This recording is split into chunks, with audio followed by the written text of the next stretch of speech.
Hello and welcome everyone to a new Heroes of Might and Magic Olden Era video. In this one we are raiding all of the units from the last faction. So yeah, let's get right into it, into the steaming pile of garbage. So first up is we are going to be starting up with the Parasite. The Parasite is a pretty simple unit. It's a reach attacker. It has like pretty low stats, not like super low for like tier 1 standards, and they are pretty slow as well. They're very hard to use consistently. Whenever you're going to be like using them, you're going to be like bleeding out quite a few of them, and that is pretty unfortunate. That makes them not very good to begin with. They are not as bad as the Rashaf tier 1, so they are going to be going in the C tier. Next up is the Warden Parasite. The Warden Parasite is becoming quite a bit better, like than the normal Parasite. Most notably, they gain HP in their upgrade, and HP is like a very precious resource for the Hive faction because their special ability Swarm is going to be summoning larvae that is going to be based on the collective amount of Hive units that you're going to be having, and is based on the HP of the units. So if you're already like playing with eggs, then Warden Parasites are the choice for you. However, as units, they don't really function well, apart from being, just like the HP sponge. They do okay though. Next up is the Ravager Parasite. So this guy is one of the best units in the entire faction. They are going to be single-handedly carrying you throughout the entire early game of the faction. They are basically like the best that you have. They gain like really good initiative, they have good speed, you can make them deal good damage, they actually become like a notable power stat that you can actually play with. Ravager Parasites are the best that the faction has in terms of like any early game that, Ravager Parasites are great. Next up are the Locust. So the Locust is double attacker, pretty squishy but pretty fast unit. Unfortunately, whenever they get hit, they all just kind of like immediately combust into the air and you don't even know where they went. So you get morale down once and you kind of die. If it wasn't for that squishiness aspect of it, they would actually make for like a pretty good power stack. I would put Locust in high C tier. They are deceptively bad is the way that I would put it, okay? Because they feel pretty good, they deal okay damage, they're pretty fast, they have like what it takes to be like a good unit. However, I do not see a way to not bleed when using these units. They also don't provide a lot of HP for the sake of the, swarm aspect of the entire faction. And, well, no, honestly, like low B tier. They are still a double attacker, so if you get good connections, they actually can do a lot of work. It's just like a lot of work to get these guys to do any work.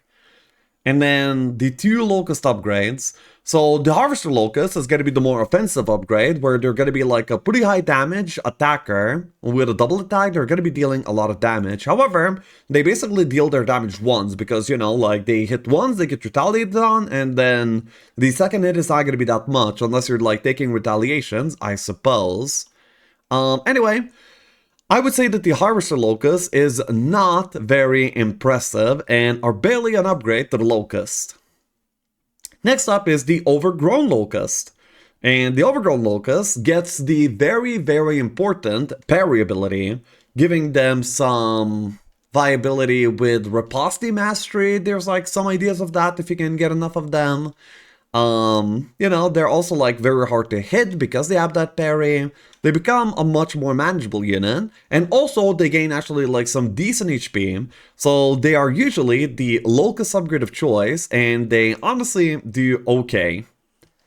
So next up is the Hornet. So the Hornet is like a very basic unit. They don't really have that many stats, but they are like the super speedy flyer that are going to be able to like bait maybe like some stackers around. They're going to be able to, block the enemy shooters and such.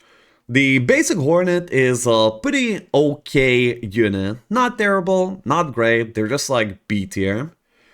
Then the upgrades.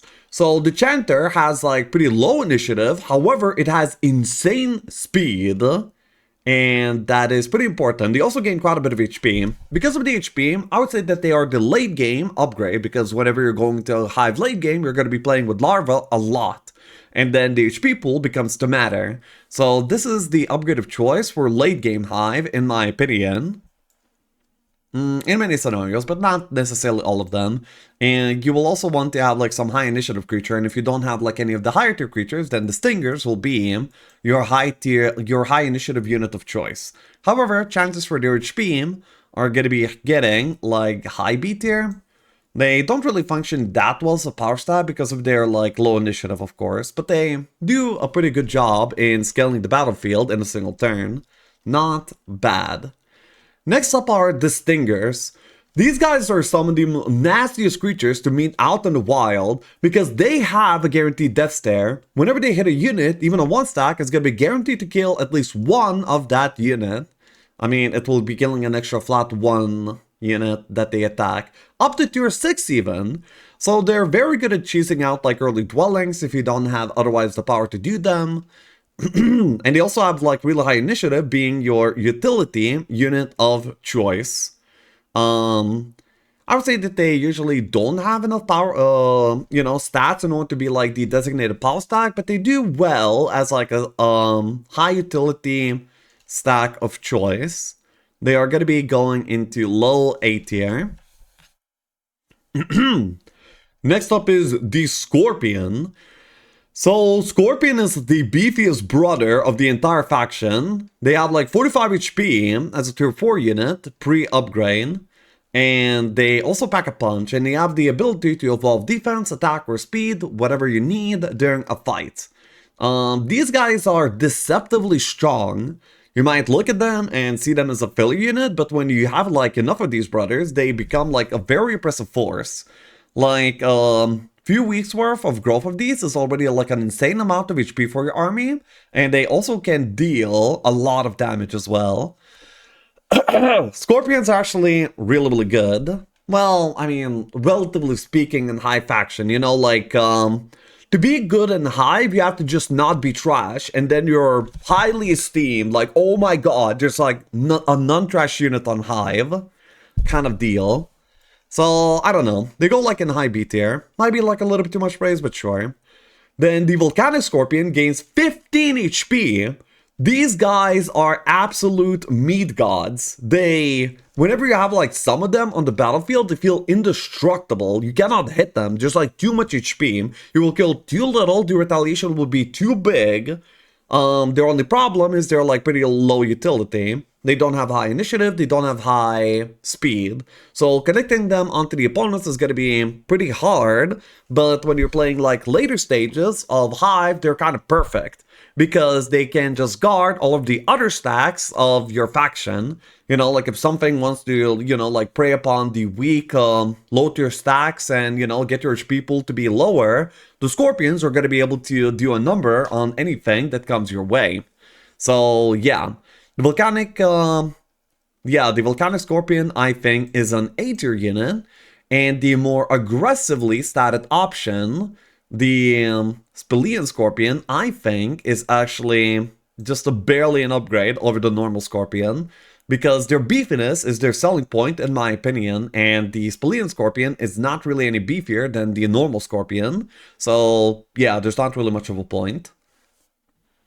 Next up is the Reaver. So, in my opinion, the basic Reaver is like one of the most trash units in the game.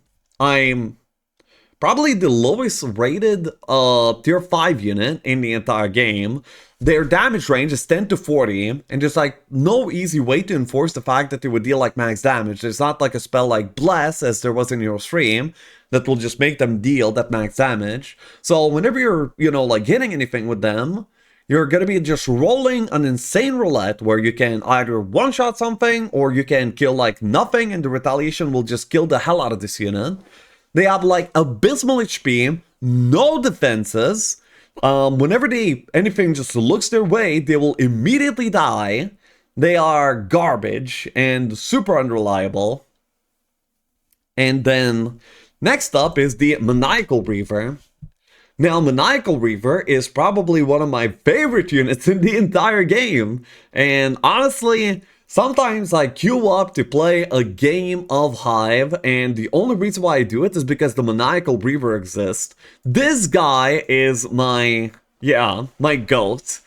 So what the Maniacal Reaver does is that he gets to have an extra turn after he kills something. And they also have really insane initiative. And the combination of these two things is the fact makes it so you wait at the beginning of the fight, like something will be coming towards you, and then you will hit something, kill them, hit again, kill them, you will morale, kill something again, new turn comes around, your turn again, you'll do that again, you're hitting like 5-6 times, every single time you get a move. It is really insane. However, you have to get a very high amount of them. I mean, not like super high because they are like a super high damage unit, but you have to have enough of them for them to function in such a way. But when you get them rolling and they do function in that way, it feels ridiculous. It feels like you're playing God mode with cheats. Then they get hit once and you're brought back to reality. But while that dream is happening, it is like one of the best feelings in the game. Absolutely amazing. So yeah, those are the Maniacal Reavers. A very special unit. Then we have the Menacing Reaver. They have the ability Terror, which makes them untargetable by lower tier creatures. I feel like it's pretty niche, and they don't really function as well as a power stack. They have like many of the shortcomings of the normal Reaver, and not enough of the benefits that the Maniacal Reaver would bring. I would put them in low B tier, but I might be sleeping on it. I've seen Ami play them for some reason, and you know, he didn't like do too badly, so maybe there's like something that I'm missing here. However, nobody has sold me on the Maniacal Reaver yet, neither me nor any other player. I mean, on the Menacing Reaver. So that's where they are. So now we have worms. They were my first love when I started Hive. I picked up the Worm Specialist and I had a few of these worms that are able to regenerate themselves by eating corpses.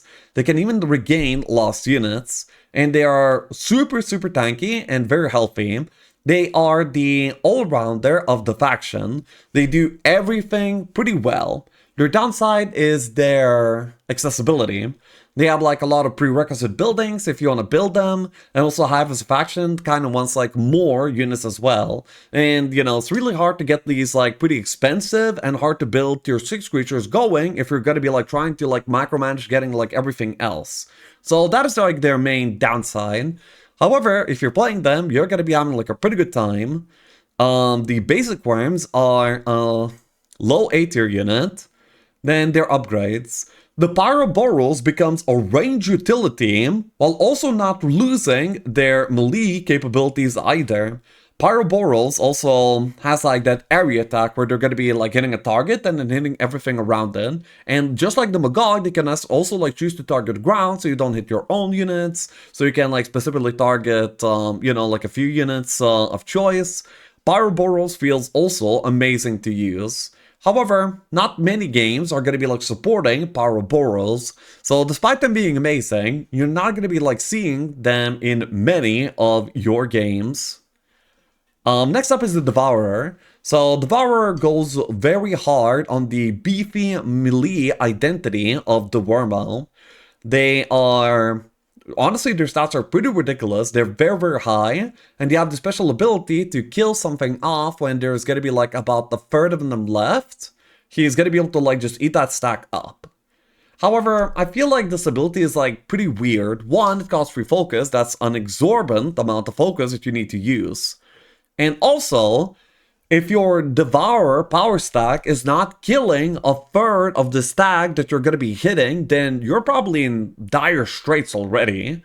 So that ability is like very niche. It feels like an ability that should be on a 1 stack, but like 1 stack in Devourer is also feeling a little bit weird because they're like a high value unit that you want to be power stacking if you're going for them. So yeah, I feel like they're a little bit strange. They are high A tier, they are oppressive, they are strong, but I don't think that they can stand up to the good old Pyroboros. And now, Unfortunately, my least played unit in the entire game, so take this with a grain of salt. I don't have much experience, and trust me, I've tried. I've like tried just hard forcing these units to happen, and even then I barely got to play with them. I got like, yeah, I built the ALL Hive Queens with like a dwelling or two in Harmony one time, but it wasn't much of a game. I just kind of crushed, but I was gonna be crushing without them because I was playing like Power Boros, and then I extended my build into Hive Queens as well, just to try them, but I didn't really get like a good feel of them. So, okay, the first thing that we have to get out of the way, this is the Exodia unit of Arena. If you're an arena enjoyer, then, you see Hive Queens, you pick them, because they gain different bonuses for every single faction of units that the opposition has. However, in the current templates, how we play it, we don't usually, like, mix a lot of units as factions onto, onto our compositions.